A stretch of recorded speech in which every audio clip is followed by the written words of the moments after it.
సిగ్గుకే సిగ్గుంటే సిగ్గు కూడా సిగ్గుపడుతుంది.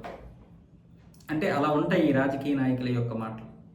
దళిత కార్డుని, అంబేద్కర్ గారిని ఏ విధంగా వీళ్ళు రాజకీయాలకు వాడుకుంటున్నారో చూడండి. కొలుకుపూడి శ్రీనివాసరావు తిరువూరి ఎమ్మెల్యే. వాస్తవంగా చెప్పాలంటే తెలుగుదేశం నుంచి పోటీ చేసి గెలిచినటువంటి ఎమ్మెల్యే. గెలిచినప్పటి నుంచి కూడా తెలుగుదేశం మీద వివాదాస్పద వ్యాఖ్యలతోటే కొనసాగిస్తున్నాడు తన పదవీ కాలాన్ని. బహుశా నెక్స్ట్ టైం రాకపోవచ్చు.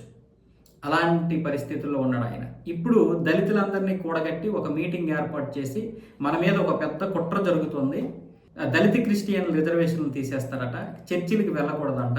ఎందుకు వెళ్ళకూడదు, దళిత క్రిస్టియన్లకు ఎందుకు తీసేస్తారు? రాజ్యాంగమే చెప్పింది కదా, ఆర్టికల్ 25, 26, 27, 28.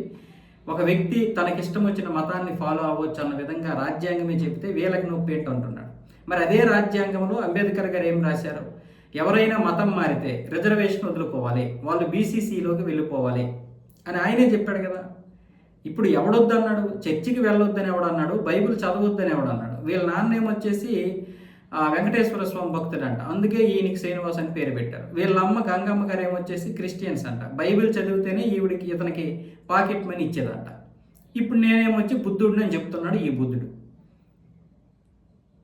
అసలు దళితుల్ని ఏ విధంగా రెచ్చగొడుతున్నాడో చూడండి. దళితులందరికీ క్రిస్టియన్స్ పేరు చెప్పి మొత్తం రిజర్వేషన్ తీసేస్తున్నారు, ఇదంతా ఒక కుట్ర అని చెప్తున్నాడు ఆయన.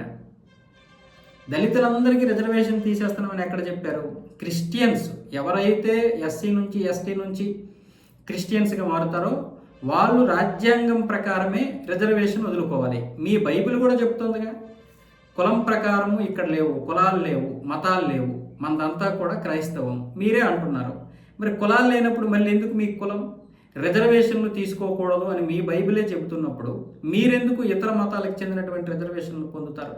మీరు హిందువుగా ఉంటేనే రిజర్వేషన్లు, లేకపోతే లేదు. రాజ్యాంగాన్ని గౌరవిస్తే గౌరవించండి, లేకపోతే ఈ దేశం వదిలి పారిపోండి. అంతేగాని రాజ్యాంగాన్ని గౌరవించాలనుకుంటే దాని ప్రకారమే మీరు క్రిస్టియన్స్గా మారిపోయిన తర్వాత రిజర్వేషన్లు వదులుకోవాలి. అయితే ఇక్కడ అన్నీ కూడా ఓటు బ్యాంక్ రాజకీయాలు నడుస్తున్నాయి కాబట్టి మీ ఆటలు కూడా సాగుతున్నాయి. పోనీ క్రిస్టియన్స్కి ఏదో అన్యాయం జరుగుతుంది, కుల వివక్ష జరుగుతుంది అనుకుంటే రెడ్డిలు, చౌదరీలు, నాయిడ్స్ అందరూ మారిపోతున్నారు. మరి అందరినీ మత మార్పిడి చేస్తున్నారు ఈ ముఠాలు. బయట నుంచి 2 నుంచి 3 వేల కోట్ల రూపాయలు మన దేశంలోకి చొరబడుతుంది.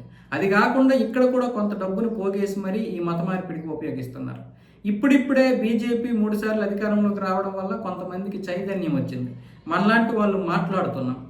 ఇప్పుడు దీని గురించి వీళ్ళు ఇలా మాట్లాడుతున్నారంటే మనము లేవనెత్తినటువంటి ఈ యొక్క చైతన్యం వల్లనే.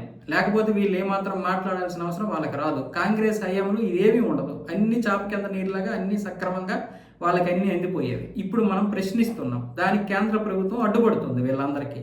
సుప్రీంకోర్టు కూడా అదే విషయాన్ని చెబుతుంది. క్రిస్టియన్స్కి దళితులకి ఏంటి సంబంధం?